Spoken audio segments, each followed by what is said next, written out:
देखिए, बिहार में जो वोटर अधिकार यात्रा हमने निकाली थी सासाराम से पटना तक, ये यात्रा तो पूरी हुई और पूरे बिहार के हर गांव में अब नारा गूंज रहा है, वोट चोर गद्दी छोर। लेकिन ये जो चोरी हुई है और अभी भी जारी है, इस चोरी को पूरी तरह से हमें रोकना है और चोरों को गद्दी से उतारना है। इसीलिए यात्रा के बाद जो अगला पड़ाव है उसकी तैयारी में आज हम लोग यहाँ इकट्ठे हुए हैं। सुप्रीम कोर्ट में चुनाव आयोग ने कहा कि दावा और आपत्ति ये लेने का काम जारी रहेगा। तो भोरे विधानसभा में बड़े पैमाने पर लोगों के नाम काटे गए, दलितों के नाम काटे गए, गरीबों के नाम काटे गए और बिल्कुल झूठ बोल करके जिंदा लोगों को मुर्दा घोषित कर दिया गया।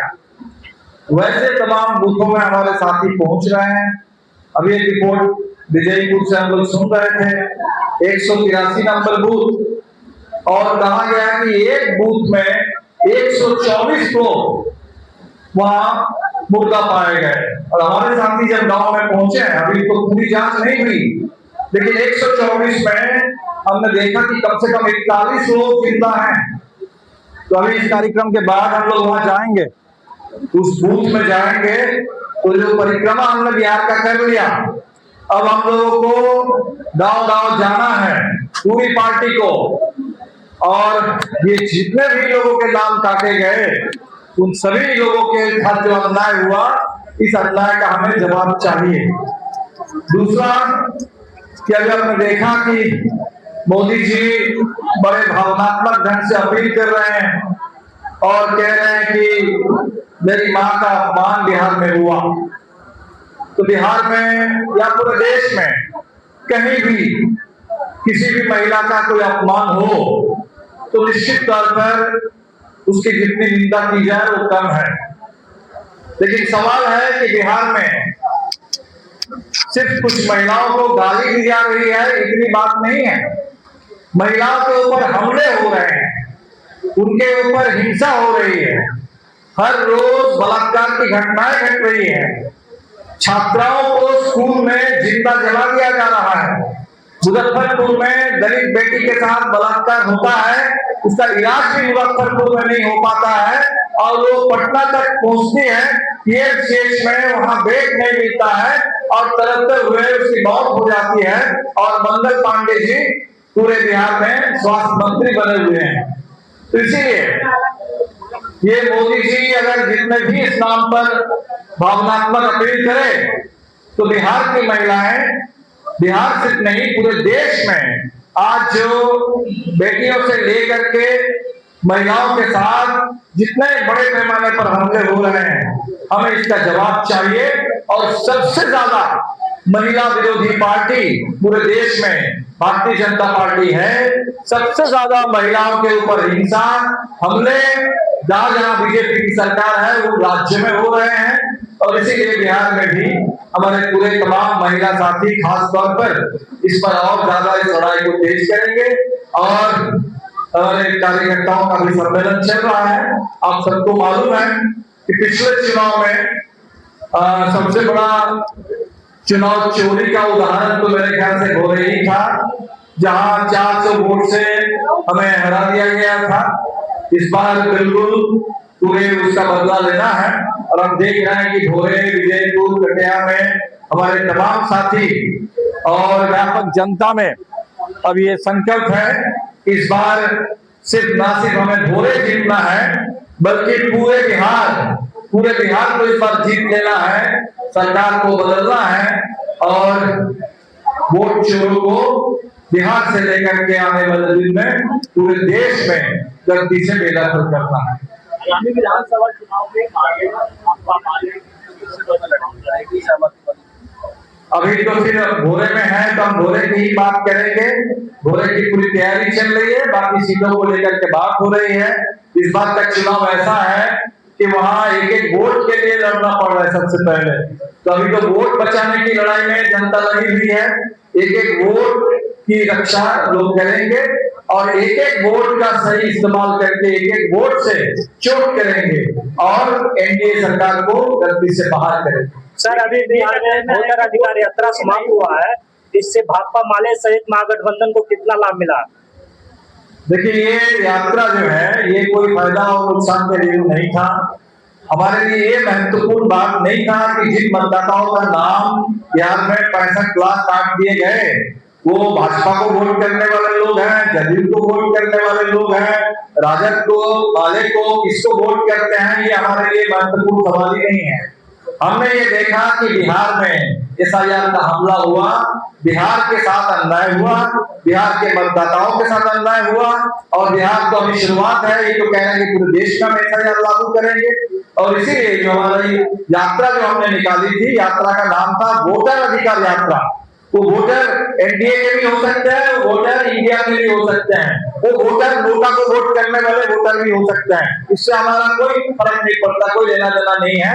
हम तमाम बिहार के जो वोटर हैं जिनके साथ अन्याय हुआ है, वो मिंटू पासवान जैसे नौजवान, जिस नौजवान को मुर्गा घोषित किया गया, बेचारा सुप्रीम कोर्ट तक उसको जाना पड़ा, और चिराग पासवान पूरे बिहार में घूम रहे हैं कि एसआईआर बड़ा अच्छा काम हो रहा है और पूरे बिहार के दलित नौजवानों के नाम काटे जा रहे हैं। हमें उन तमाम दलित नौजवानों की चिंता है। महिलाओं की बड़े पैमाने पर उनका नाम काट दिया गया और बताया गया कि बिहार से बाहर रहती हैं, तो महिलाएं तो बल्कि बाहर कम जाती हैं। और उन महिलाओं को जो हो सकता है शादी की वजह से, शादी के बाद अपने घर से दूर में कहीं ससुराल में रह रही हैं, नाम काट दिया गया घरौंदे से। तो महिलाओं के साथ जो अन्याय हुआ इसका हमें बदला चाहिए। इसीलिए इसको चुनाव के साथ जोड़ के मत देखिए। चुनाव में निश्चित तौर पर पहले वोट बचेगा, तभी तो वोट का सही इस्तेमाल लोग कर पाएंगे। और इसीलिए जब एसआईआर का हमला हुआ, हमने सोचा कि सबसे पहले वोट के अधिकार और वोट का अधिकार हमारे संविधान का बहुत बुनियादी अधिकार है, संविधान के ऊपर हमला है। और इसीलिए हमने संविधान की रक्षा और वोटर अधिकार, वोट के अधिकार की रक्षा, इसको एक नंबर का मुद्दा बनाया। बाकी सारे मुद्दे अपनी जगह पर हैं और जैसे ही चुनाव आएगा, चुनाव की घोषणा होगी, आप देखना कि इस बार पूरे बिहार तैयार है। बिल्कुल इस बार अब 20 साल बहुत होता है, 20 साल से डबल इंजन के नाम पर बिहार के साथ डबल धोखा हुआ है। इतने दिन से विशेष राज्य का दर्जा उसकी बात होती थी, विशेष पैकेज की बात होती थी, अब विशेष के नाम पर बिहार को एसआईआर मिला, विशेष गहन पुनरीक्षण, और जिसमें 65 लाख लोगों के नाम काटे गए, 3 लाख लोगों को नोटिस बनाया गया। इतना बड़ा अन्याय जो बिहार के साथ हुआ है, बिहार जरूर इसका बदला लेगा और सरकार को इस बार बदल देगा। सर, ये जो वोटर अधिकार यात्रा अभी निकाले हैं, आप इसको कितना सफल मानते हैं?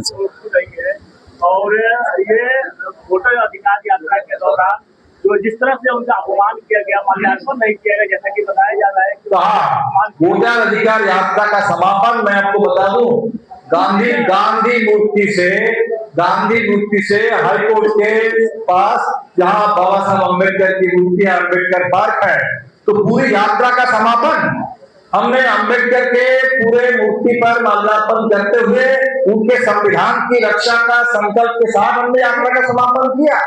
इसीलिए ये जो अगर कोई भी कह रहा है कि यात्रा में अम्बेडकर का अपमान हुआ है, मैं तो समझता हूँ कि ये अम्बेडकर को अपमानित करने वाले लोग और संविधान की हत्या करने वाले लोग ही ऐसा कह सकते हैं। पूरा यात्रा बाबा साहब अम्बेडकर और उनके उसूल और उनके पूरे हिंदुस्तान के आम लोगों के लिए जो संविधान लिख के गए हैं, उसकी रक्षा के लिए समर्पित यात्रा थी। और मैं समझता हूँ कि इतने बड़े पैमाने पर लाखों लोगों ने पहली बार शायद देश में संविधान रक्षा का संकल्प लिया है इस यात्रा के दौर में। लेकिन मुझे क्या मजबूरी अम्बेडकर जी का माल्यार्पण नहीं किया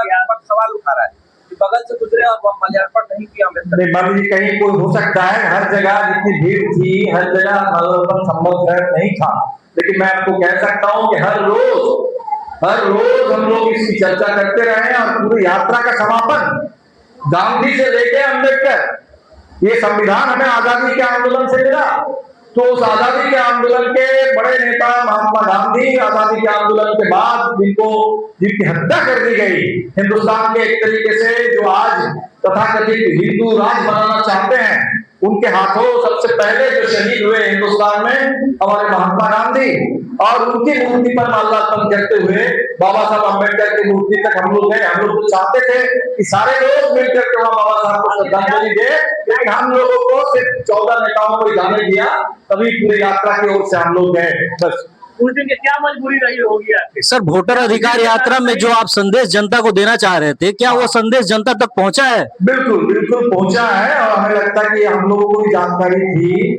हम इस मामले में सजग थे कि हमारी यात्रा जो है वो पूरे बिहार की यात्रा तो थी नहीं, 15-16 दिन में 1300 किलोमीटर की यात्रा है, और करीब 20 जिलों को शायद हमने कवर किया, तो एक तरह से आधे बिहार को हम कवर कर पाए।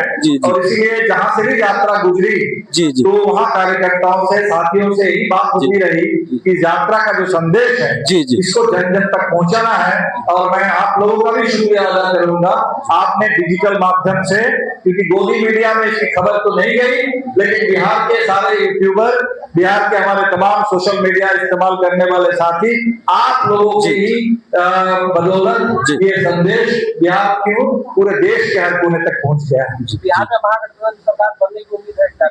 बिल्कुल, ये बिहार इस समय वक्त की जरूरत है। बिहार की जरूरत है कि जो सरकार अभी निकम्मी सरकार है, आज नीतीश जी आए थे विकास की बात करके, आज सबसे ज्यादा गरीबी, सबसे ज्यादा बेरोजगारी, सबसे ज्यादा पलायन, सबसे ज्यादा कर्ज का बोझ, अभी कह रहे हैं कि 10,000 रुपए महिलाओं के खाते में देंगे, और 10,000 रुपए महिलाओं के खाते में पहुंचने से पहले आप पता करें वो माइक्रो फाइनेंस कंपनी के रंगदार पहुंच जाएंगे। वो पूरे महिलाओं से जिस तरीके से कर्ज वसूली के नाम पर उनके ऊपर अत्याचार हो रहा है, ये सारे महाजन के लोग, दलाल, रंगदार पहुंच करके 10,000 रुपए छीन लेंगे कर्ज चुकाने के नाम पर। इसीलिए ये झूठ बोलने वाले लोग हैं, कहते थे कि सुशासन देंगे, और सबसे ज्यादा अपराध पूरे बिहार में, तो जहां सबसे ज्यादा अपराध अपराधियों का, अफसरों का और भ्रष्टाचारियों का राज बन गया है, 70,000 करोड़ का हिसाब नीतीश जी के पास नहीं है। ये हमारी शिकायत नहीं है, ये सीएजी की रिपोर्ट है। मोदी सरकार के दौर में सीएजी की अपनी रिपोर्ट है कि बिहार में 70,000 करोड़ कहाँ खर्च हुआ, कहाँ गया, उसका कोई हिसाब नहीं मिल रहा है। 65 लाख लोगों के नाम काट दिए गए। इतना बड़ा जब बिहार को अन्याय का प्रयोगशाला बना दिया गया, बिहार में बुलडोजर राज लाने की तैयारी हो रही है, तो बिहार तो लड़ने वाला प्रदेश है। हमने देखा यात्रा में इतना अपार जन समर्थन था, जनता के हर तबके, हर पीढ़ी का कितना आशीर्वाद हमें मिला। निश्चित तौर पर इस बार बिहार तैयार है, चुनाव आने दीजिए, एक एक वोट से सरकार को लोग बदलने का काम करेंगे। सर, एक और आखिरी सवाल, पूरे बिहार में भाकपा माले की संख्या इतनी अधिक बढ़ रही है, ऐसा क्या क्या कारण है? और ये तो आप लोग बताएं, आप लोगों का आशीर्वाद है, इसीलिए हमारी संख्या बढ़ रही है।